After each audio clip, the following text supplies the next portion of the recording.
Selamat sore untuk kita semua. Baik, tujuan saya membuat video ini yaitu sebagai pencapaian ujian tengah semester mata kuliah ekonomi moneter. Baik, saya itu mahasiswa di salah satu perguruan tinggi yaitu di Universitas Katolik Widya Mandira Kupang. Baik, sebelum kita masuk di sub pembahasan, terlebih dahulu saya memperkenalkan identitas saya dulu. Nama lengkap saya Salomon Rizko Rianus Sabut. Nomor induk mahasiswa 3118112, Fakultas Ekonomi, Program Studi Ekonomi Pembangunan, semester 6, kelas B. Baik, dalam ujian tengah semester ini, saya diminta untuk menentukan topik mana yang paling menarik dari topik pertemuan 1 sampai pertemuan 12. Baik, untuk topik yang paling bagus serta yang paling cocok untuk saya bahas yaitu topik di pertemuan ke-8 tentang bagaimana peranan bank terhadap pasar uang. Baik, sebelum saya masuk di tanggapan serta pendapat saya mengenai topik tentang peranan bank dalam pasar uang, terlebih dahulu saya menjelaskan secara singkat dulu bagaimana peranan bank terhadap pasar uang tersebut. Ya, baik, untuk peranan pertama di mana bank itu punya peranan sebagai perantara uang. Dalam hal ini punya tujuan di mana bank itu mendukung kelancaran mekanisme pembayaran atau mekanisme transaksi. Lalu yang kedua yaitu bank itu sebagai penghimpun dana, ya, dana simpanan masyarakat. Lalu yang ketiga, bank itu punya peran dalam mendukung kelancaran transaksi internasional. Lalu yang keempat, bank itu punya peran dalam menyimpan barang-barang berharga. Serta bank itu sebagai pemberi bagi jasa-jasa lainnya. Lalu untuk peranan kedua yaitu di mana bank itu punya peranan yaitu sebagai pencipta uang. Dalam hal ini di mana bank itu mencetak mata uang kertas serta mata uang logam. Lalu kedua, bank itu selalu menyediakan pinjaman atau selalu mengadakan pengadaan utang. Lalu yang ketiga, bank itu punya beragam kebijakan, kebijakan pemerintah, misalnya itu pelonggaran kuantitatif. Pelonggaran kuantitatif ini merupakan salah satu kebijakan moneter di mana supaya ada keringanan masyarakat untuk kredit di bank. Baik, pada kesempatan yang kedua ini saya diminta untuk memberikan tanggapan serta pendapat saya mengenai peranan bank dalam pasar uang. Untuk pertama saya memberikan tanggapan saya. Ada beberapa poin yang perlu saya tanggapi. Untuk poin yang pertama mengenai bank itu punya peran dalam hal mendukung kelancaran mekanisme pembayaran atau mekanisme transaksi. Saya perlu tanggapi soal peranan bank ini. Untuk situasi sekarang ada kebijakan bank yaitu dengan mengeluarkan kebijakan mengenai mobile banking atau m-banking yang bisa diakses oleh masing-masing smartphone para nasabah. Tetapi menurut saya kebijakan ini yaitu tidak 100% soal keamanan dan kenyamanan bagi para nasabah. Karena apa? Karena sesuai dengan realita banyak sekali kasus-kasus penipuan. Banyak sekali para hacker yang membobol rekening para nasabah. Lalu menurut saya di sini kurang sekali peran pemerintah, kurang sekali peran bank dalam hal sistem pengamanan dengan kebijakan yang mereka keluarkan itu. Lalu di sini juga perlu antisipasi dari setiap nasabah.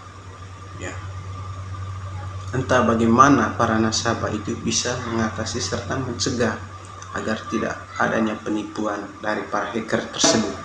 Untuk poin yang kedua yaitu tentang inflasi. Ya, inflasi ini perlu saya tanggapi, di mana ya dengan ketidakseimbangan antara persediaan barang di pasar dengan peredaran uang di masyarakat bisa memunculkan inflasi, bisa memicu inflasi. Ya.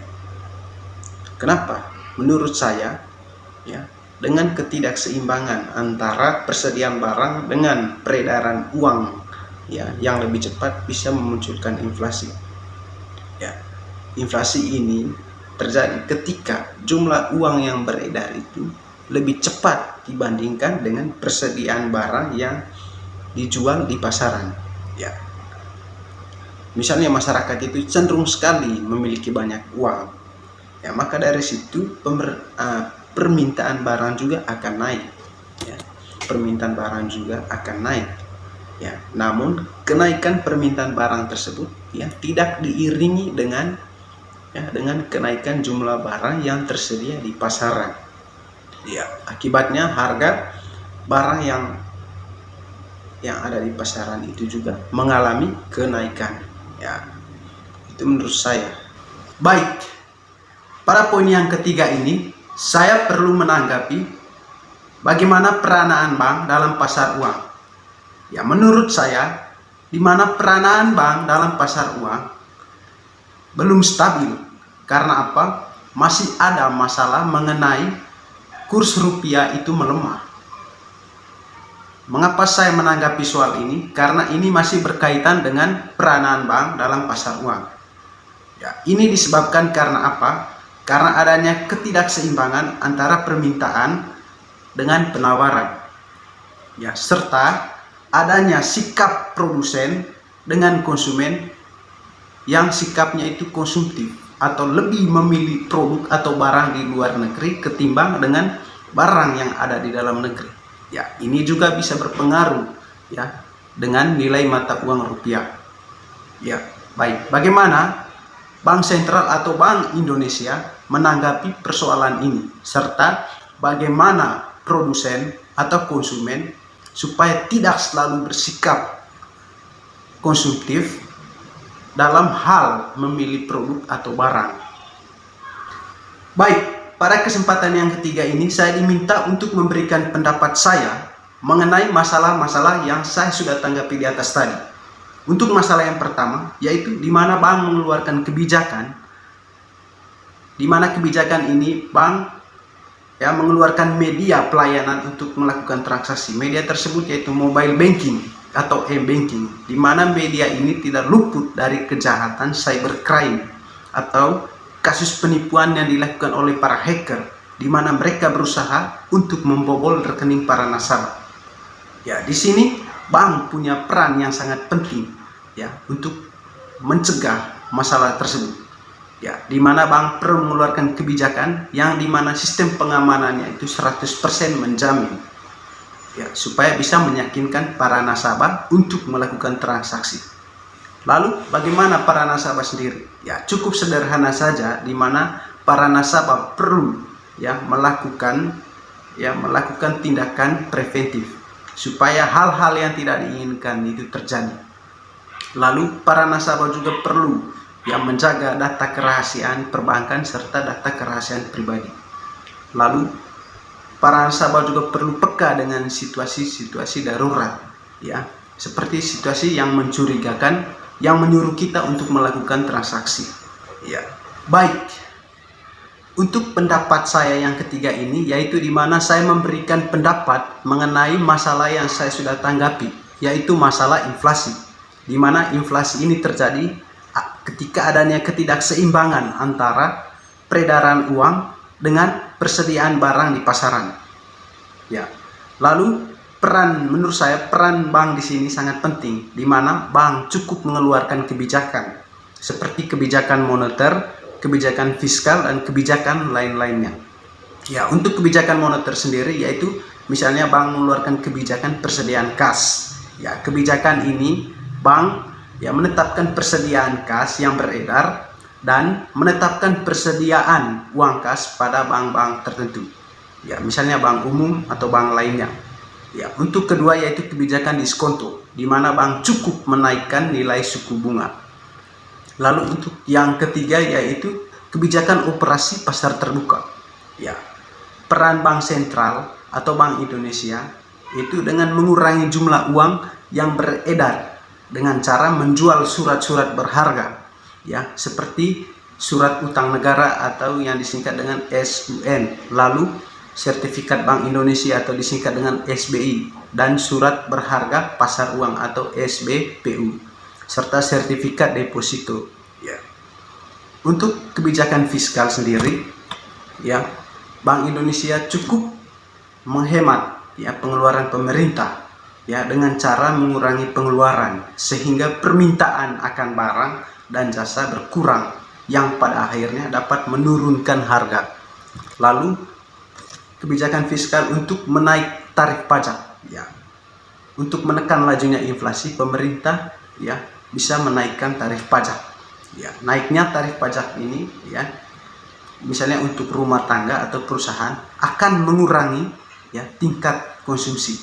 Ya, pengurangan tingkat konsumsi ini dapat mengurangi permintaan, ya, barang dan jasa, serta harga bisa turun.